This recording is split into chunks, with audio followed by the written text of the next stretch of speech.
Assalamualaikum teman-teman, apa kabarnya hari ini? Semoga teman-teman sehat selalu ya.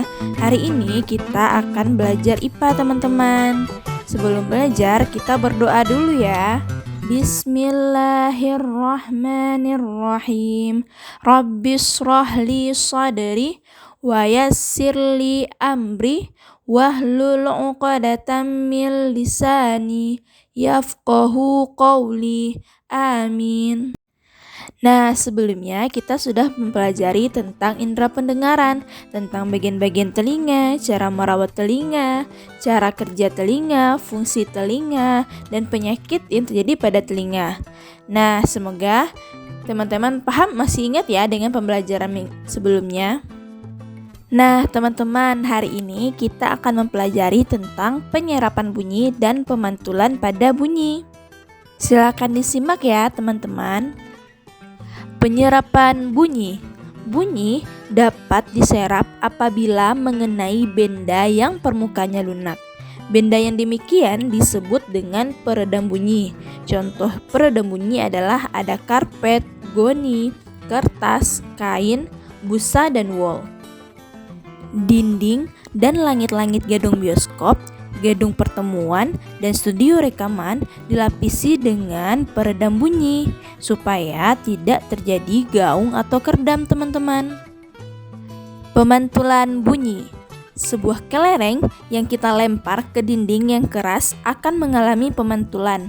Demikian juga dengan bunyi. Bunyi juga dapat dipantulkan jika dalam perambatannya dihalangi oleh benda yang permukaannya keras, seperti kayu, kaca, dinding, atau besi. Berikut ini adalah jenis-jenis bunyi pantul. 1. Bunyi pantul yang memperkuat bunyi asli. Bunyi ini terjadi apabila sumber bunyi mempunyai jarak yang sangat dekat dengan dinding pemantulnya. Dengan demikian, bunyi pantulnya akan terdengar jelas dan bersamaan dengan bunyi aslinya. Contohnya adalah suara ketika kita berbicara di kamar mandi atau suara kereta api di terowongan. Hal ini disebabkan jarak antara sumber bunyi dengan bidang pantul amat dekat, sehingga bunyi pantul kembali dalam waktu yang singkat. Yang kedua, gaung atau kerdam. Gaung adalah bunyi yang terdengar hampir bersamaan dengan bunyi asli, sehingga bunyi terpantul berulang-ulang. Bunyi yang terdengar kurang jelas akibat sebagian bunyi pantul terdengar bersamaan dengan bunyi asli, sehingga mengganggu bunyi asli.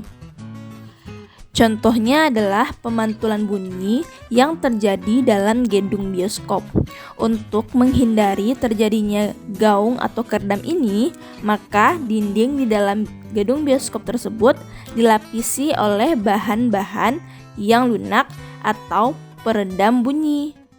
Selain gedung bioskop, gaung atau kerdam ini dapat terjadi pada gedung-gedung besar yang tertutup. Contohnya gedung pertemuan, studio rekaman, atau gedung-gedung tertutup lainnya. Dan yang ketiga ada gema. Gema adalah bunyi pantul yang muncul setelah bunyi asli selesai dikirim. Gema terjadi jika dinding pantul terletak amat jauh dari sumber bunyi. Gema ini terjadi setelah bunyi selesai diucapkan. Gema ini sering terjadi di gua-gua, lembah-lembah, bukit-bukit yang jaraknya jauh serta permukaannya keras dan rapat. Selain itu, gema juga dapat digunakan untuk mengukur kedalaman jurang atau gua. Nah, teman-teman, sekian pembelajaran hari ini. Untuk tugasnya, silahkan teman-teman isi di modul halaman 86 dan 87. Nanti difotokan dan dikirim ke walas masing-masing ya. Nah, mari kita baca hamdalah. Alhamdulillahi Rabbil Alamin.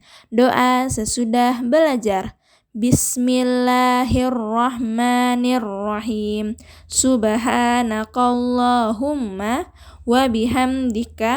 Asyhadu an la ilaha illa anta astaghfiruka wa atubu ilaih.